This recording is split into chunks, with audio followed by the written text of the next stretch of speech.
The late afternoon sun hung low over the dusty town of Willow Creek, turning the sky to liquid gold and copper. Heat waves shimmered off the rails where the old steam train waited, huffing and groaning as if it too felt the weight of the moment. The whole town had gathered near the platform, their whispers crawling like dry weeds across the wooden boards. They came to see her off, the girl who had dared to love above her place. Clara Whitmore stood at the edge of the platform, her hands clutched around the worn handle of her brown suitcase. Dust clung to the hem of her gray traveling dress, and her face, pale and still, looked carved from sorrow itself. Her auburn hair caught the dying light, though a few stray strands stuck to the tears she'd tried to hide. The sheriff had said the train would leave at 6, and that she'd best be on it before trouble followed. Trouble, that was what they called her love. No one in Willow Creek would forget the night at McAllister's ball.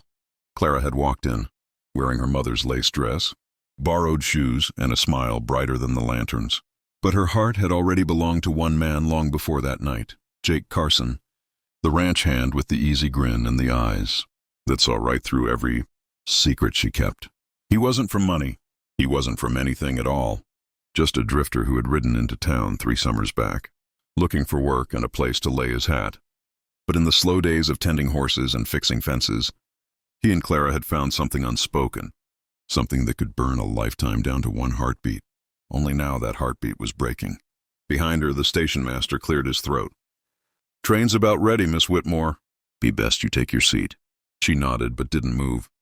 Her gaze stretched down the empty road leading out of town, the same road he used to ride every morning, the one that curved past the hills where the sky met the sage.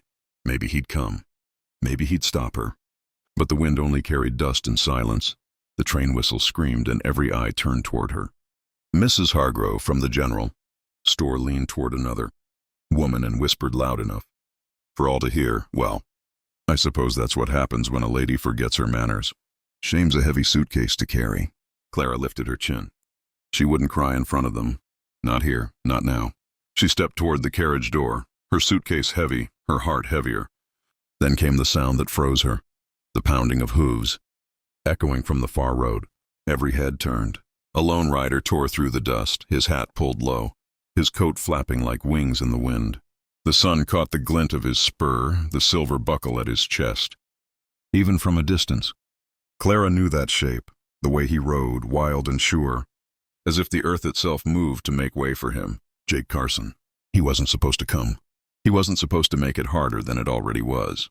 But as the townsfolk gasped and stepped back, he reined in his horse right beside the platform, breathless, fierce, and desperate. "Clara!" he called out, his voice cutting through the steam and murmurs. She froze, her hand trembling on the handle of her suitcase. The sheriff frowned from the edge of the crowd. "Carson, you'd best turn that horse around. The Whitmores don't want no more trouble." Jake's eyes never left hers. "Ain't here for trouble, Sheriff. I'm here for what's mine." The words rippled through the crowd like a spark through dry grass. Clara felt her breath catch. "Jake, don't," she whispered.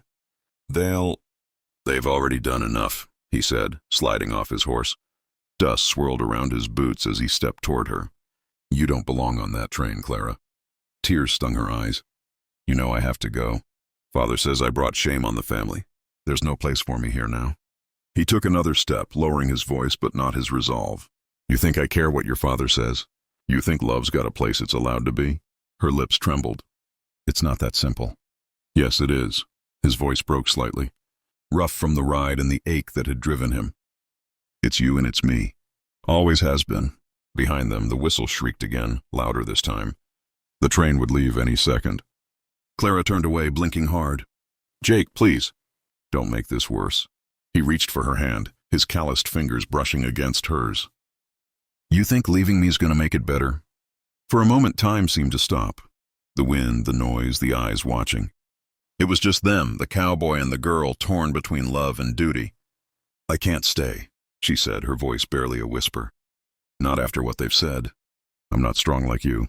Jake's jaw tightened. "You're stronger than you know. You've got more courage than any of them standing here judging you. And if they can't see that, to hell with them." The sheriff took a step forward, resting his hand on his belt. "That's enough, Carson." Jake didn't even look his way. "No, Sheriff. It ain't."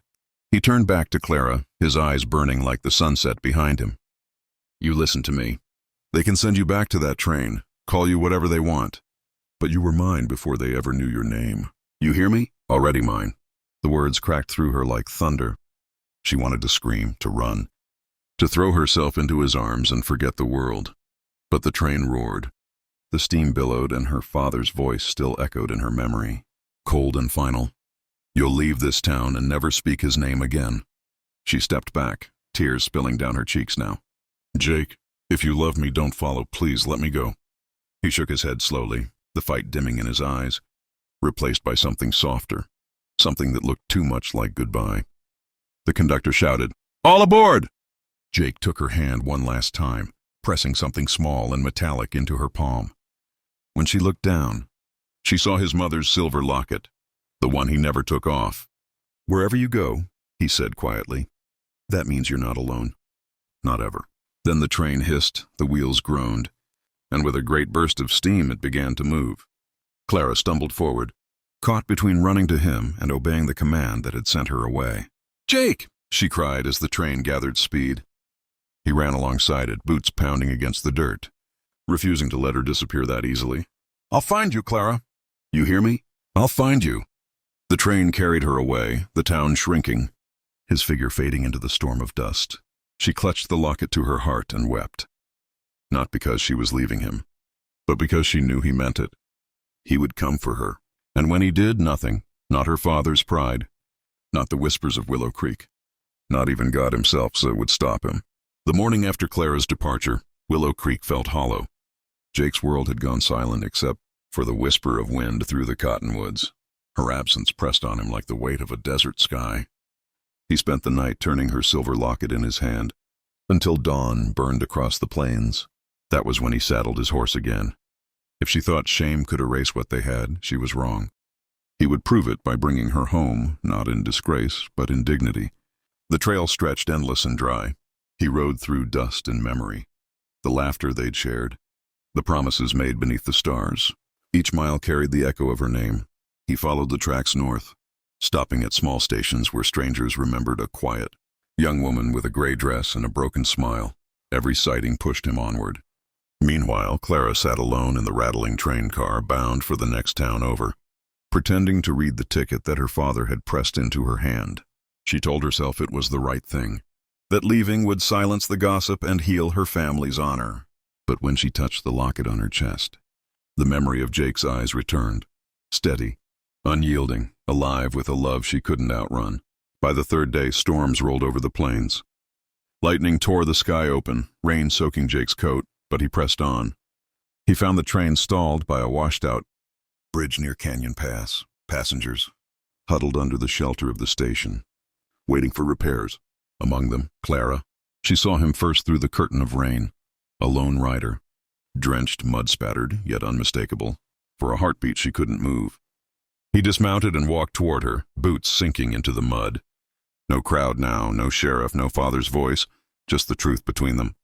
Clara, he said softly, you can keep running, but you'll always be running toward me. She shook her head, tears lost in the rain. They'll never forgive me, Jake. Then we'll build something that doesn't need their forgiveness. The conductor shouted that the line would close for days. Passengers scrambled to find lodging, but Clara hardly heard them. Jake held out his hand, not demanding, just offering.